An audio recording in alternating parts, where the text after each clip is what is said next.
Thunderbolts का trailer आ चुका है और सुबह सुबह ही उन लोगों ने ट्रेलर हमारे मुंह पे मार दिया है और अभी रिव्यू ब्रेकडाउन करना है उसका। तो थंडरबोल्ट्स के ट्रेलर की शुरुआत होती है न्यूयॉर्क सिटी से। साला ये सब न्यूयॉर्क सिटी में क्यों आते हैं? नहीं मतलब जहाँ पर बहुत सारे सुपर हीरोज है वहाँ पर क्यों हमला करना? जहाँ पर कोई नहीं है वहाँ पर करो हमला, वहाँ पर राज करो। बट नहीं, इन्हें तो न्यूयॉर्क ही बर्बाद करना है। बट खैर हमें उससे क्या लेना देना। सारी मूवी का प्लॉट जो है वो न्यूयॉर्क के ही अंदर टेक प्लेस करने वाला है और मुझे ऐसा लग रहा है प्रोबेबली कि ये सारी जो लास्ट की फाइट होने वाली है वो अवेंजर्स टावर में हो, क्योंकि तुमने देखा होगा कि कुछ शॉट्स में हमें अवेंजर्स टावर दिखाया गया है जो कि रिबिल्ड किया गया है। पहले के टाइम पर जो अवेंजर्स टावर था वहाँ पर कांच से कवर था और अभी वैलेंटिना ने कुछ चेंज कराया है। तो ट्रेलर में शुरुआत वहाँ से ही होती है और हमें एक वाइड दिखाया जाता है, एक अंधेरा जो पूरे न्यूयॉर्क को खा रहा है। लिटरली बिल्डिंगें डार्क नहीं हो रही है, पूरी काली की काली हो रही है। और फिर हमें वैलेंटिना दिखाई जाती है जो कि कहती है कि अवेंजर्स अब नहीं आने वाले। और ऑब्वियसली बात है, एंड गेम के बाद तो अवेंजर्स आने वाले हैं नहीं। बट एक बात मुझे खटक रही है कि यार न्यूयॉर्क में स्पाइडरमैन है, बाकी सुपर हीरोज है, वो क्यों नहीं आ रहे? फाल्कन चच्चा भी हमारे वहाँ पे है, साइड में रेडल को छोड़कर आ सकते हैं ना, कैमियो तो हो सकता है। बट शायद ऐसा भी नहीं होने वाला है। और हमें दिखाया जाता है कि पूरा शहर बर्बाद हो रहा है और वैलेंटिना अवेंजर्स के बारे में बात कर रही है, अवेंजर्स नहीं आने वाले हैं। बट कई लोगों को ऐसा लग सकता है कि वो थंडरबोल्ट्स टीम को रिप्रेजेंट कर रही है, थंडरबोल्ट्स को जता रही है कि दिखा रही है कि थंडरबोल्ट्स है हमारे पास। बट ऐसा नहीं है मेरे हिसाब से। तुमने अगर पिछले वाला भी ट्रेलर टीजर जो डाला था उन्होंने वो देखा हो तो आपको पता होगा कि वो सीक्रेटली कुछ कांड कर रही है, खिचड़ी पका रही है। तो प्रोबेबली ऐसा हो सकता है कि वो बॉब जो है, बॉब को सेंट्री में बदल रही है और जो कि वो कर ही रही है। हम क्या चूते दिख रहे हैं? मार्वल वाले तो कभी कभी मुझे लगता है मार्वल वाले हमें बच्चा समझते हैं या फिर डीसी के कोई फैन। डीसी वाले भी होशियार होते हैं, बस उनका प्रोजेक्ट जल्दी नहीं आता। आ भी गया तो यू नो। खैर फिर हमें दिखाया जाता है कि कोई एक शख्स है जो कि लोगों को मारे जा रहा है और उन्हें वो डायरेक्टली शैडो में कन्वर्ट कर रहा है, शैडो या फिर ऐश। क्योंकि तुमने देखा होगा जब वो जमीन में ऐसे शैडो में गायब होते हैं तो थोड़ी सी धूल दिखती है हमें ब्लैक कलर की। तो प्रोबेबली वो शायद टेलीपोर्ट कर रहा है किसी और डायमेंशन में या फिर वो उन्हें सीधा डिसइंटीग्रेट कर रहा है। तो ऐसा ही कुछ हो सकता है। और मेरे हिसाब से वो वॉइड है जो कि सेंट्री की डार्क पर्सनैलिटी है। अगर तुम्हें सेंट्री के बारे में नहीं पता है तो मुझे कमेंट करके बताओ, तो मैं तुम्हें नेक्स्ट वीडियो में सेंट्री के बारे में बात करेंगे, कॉमिक्स में से सेंट्री का ओरिजिन और हर चीज़ के बारे में। तो मोटा मोटी बात बताता हूँ मैं सेंट्री के बारे में आपको। सेंट्री के अंदर मिलियंस ऑफ सन की पावर होती है। सेंट्री को एज अ सुपरमैन रिप्रेजेंट किया है हमारे यूनिवर्स में, मार्वल यूनिवर्स में। तो सेंट्री जैसे लाइट है तो वॉइड जो है वो डार्कनेस को रिप्रेजेंट करता है। तो मेरे हिसाब से ये वही है वॉइड, क्योंकि लुक भी आपने देखा हो तो ब्लैक कलर का दिखाया गया है, डार्क एकदम। और सेंट्री का सूट जो है वो येलो और कलर का है, येलो और ग्रीन कलर टाइप।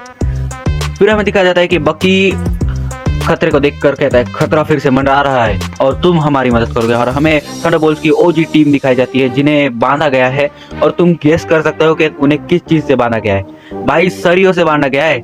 खैर वो तो पापा की फेवरेट होती है, बट सरियों से बांधा गया है। और ये कांड सिर्फ एक ही बंदा कर सकता है जो कि है सेंट्री, जिसके लिए सरिये भी रस्सी की तरह है, क्योंकि he is a Superman of Marvel. फिर हमें दिखाया जाता है कि येलेना कहती है कि हमारे पास तो पावर ही नहीं है तो हम विलन से कैसे लड़ेंगे। एक चीज कहना चाहता हूँ कि भाई जैसे चाय में शक्कर ना हो ना तो चाय फीकी लगती है, वैसे ही सुपर हीरोज के पास पावर ना हो तो मसड़ मच सकती है। बट मजा तो इसी चीज में है कि उनके पास पावर नहीं है, वो लड़ेंगे कैसे ये देखने में। और फिर ट्रेलर थोड़ा सा आगे बढ़ता है और हमें दिखाई जाती है घोस्ट। और भाई क्या मस्त लग रहा था उसका कॉस्ट्यूम, नया सूट दे दिया गया है उसे। और उसका जो सूट है वो मुझे लग रहा है कि प्रोबेबली नैनोटेक का है, क्योंकि जब उसका हेलमेट खुलता है तो वो ऐसा यूं पूरा आयरन मैन की तरह खुलता है और मेरे हिसाब से नैनोटेक का ही है। और हो सकता है कि उसके बाप ने हैंक पिम ने दे दिया हो उसे बनाकर, क्योंकि वो भी एक टोनी के लेवल का जीनियस था जिसने वेम पार्टिकल्स को डिस्कवर किया था। हमें दिखाया जाता है कि वो लोग आपस में ही भिड़ रहे हैं और मुझे लगता है कि ये प्रोबेबली तब का सीन है जब ये लोग बॉब को लेने जाते हैं और वैलेंटिना ने इन लोगों को फंसाने के लिए अलग अलग भेज दिया। और बीच में जब ये आएंगे एक साथ सामने आमने सामने तब भसड़ हो जाएगी और एक दूसरे को ही मारने के लिए वो लोग कोशिश करेंगे। यार मूवीज की स्टार्ट में मुझे ऐसा नहीं लगा था कि वैलेंटीना इतनी हरामी होगी, बट खैर निक फ्यूरी कौन सा दूध का धुला हुआ है। प्लस पॉइंट एक चीज मुझे बहुत पसंद आई, रेड गार्डियन का सूट जो कि चेंज कर दिया गया है थोड़ा सा और कॉमिक एक्यूरेट बनाया गया है। That was I think it's good. Personally बताओ तो कॉमिक एक्यूरेट लग रही है, जैसा कॉमिक में रेड गार्डियन का सूट है वैसा ही, बस वैसा ही थोड़ा सा सीरियस हो तो मजा आ जाए। फिर हमें दिखाया जाता है कि बकी किसी को पंच मार रहा है और उसने उसका पंच यूं ही रोक दिया। बंदे को तो ना स्पाइडरमैन की याद आ गई होगी क्योंकि उसने भी तो ऐसे ही रोका था, और फिर वो उसका हाथ उखाड़ देता है। यार पहली तो बात ये बताओ, हर कोई आके बकी का हाथ उखाड़ दे रहा है जैसे वो हाथ नहीं किसी की। इस सीन के बारे में मैं कहना चाहूंगा कि यार ठीक है, क्योंकि देखो वो सेंट्री है, सेंट्री किसी का भी कुछ भी उखाड़ सकता है, हाथ क्या चीज है। बकी का हाथ उखाड़ने के बाद वो फेंक देता है, बट यहाँ पर एक बात नोटिस करने की है कि भाई उसने हाथ फेंका क्यों, क्योंकि उसके पास इतनी पावर है कि वो हाथ का ऐसा बॉल बना के बकी के पेट में डाल दे वापिस। तो उसने फेंक दिया, इसका मतलब शायद वो वहां पर लड़ना नहीं चाहते, और जो वहां पर लड़ाई हो रही थी छोटी सी, तो शायद वो जब समझाने जाते हैं सेंट्री को तो तब का सीन हो, जो कि आई गेस मूवी की स्टार्ट के 40 या फिर फर्स्ट हाफ के टाइम पे हो, और फिर सेकंड हाफ शुरू हो, या फिर सेकंड हाफ के स्टार्ट में वो सीन हमें दिखाया जाए, वो लड़ाई। क्योंकि वो लोग वहाँ पर घायल नहीं है, जो फाइनल फाइट में होता है कि भसड़ मच गई और हर किसी के लग गए हैं, वैसा कुछ सीन दिखाया नहीं गया है। बस हमें फर्स्ट लुक के नाम पर हमें उसका हाथ दिखाया गया है, जो कि तुम इस सीन में देख सकते हो। बस थोड़ा सा ही सीन दिखाया गया है, हाथ और थोड़ा सा सिर दिख गया है, बस बाकी कुछ नहीं। सिर में भी बाल दिखे, बाल तो वापस दिखेंगे। ये डायलॉग भी अच्छा है, उसने जब बकी का हाथ उखाड़ा और डायलॉग मारा, तुम लोगों को क्या लगा, तुम दुनिया बचा लोगे, खुद को बचा लो, वही बहुत है। और ये सुनने के बाद मुझे ऐसा लगा कि यार इन लोगों ने शायद गलती कर दी। वो सेंट्री है यार, सेंट्री के सामने ये लोग बिना पावर्स के चले गए, इससे बड़ी बेवकूफ़ी क्या होगी। बट फिर हमें दिखाया जाता है कि उसने रेड गार्डियन को उठाया और यूं फेंक दिया, और शायद ऐसा लग रहा था कि वो टपक जाएगा रेड गार्डियन। बस थोड़ी सी एक्शन होती है ट्रेलर में, और फिर सेंट्री का हमें पहला लुक दिखाया जाता है जो कि उड़ रहा है और लोग उसकी तरफ देख रहे हैं, हेलीकॉप्टर्स गिर रहे हैं और बहुत बसर मच चुकी है। और मेरे हिसाब से देखो उस टाइम पर जो शॉट हमें दिखाया गया है, वो शॉट मेरे हिसाब से वो तब का है जब सेंट्री पूरी तरह से वाइड में बदल जाएगा, और तुम देख सकते हो उसका पूरा लुक जो है, कॉस्ट्यूम से लेकर उसका चेहरा, उसके बाल, हर चीज ब्लैक कलर की हो गई है, डार्क। तो उसके बाद हमें ओजी वाला सीन दिखाया जाता है, जहां पर एक कार को दूसरी कार टक्कर मारती है और वो उड़ते हुए आती है, तभी बकी वहां पर आता है और अपने हाथ से कार को उठाकर फेंक देता है। यू मीन आए भाई, वो सीन देखते ही हाय हाय हाय, दिल को सुकून मिल गया, बकी इज बैक। उसके बाद हमें थोड़ी सी बर्बादी दिखाई जाती है जो कि शहर की हो चुकी है, और ऑब्वियसली हर बार शहर की बर्बादी होती है।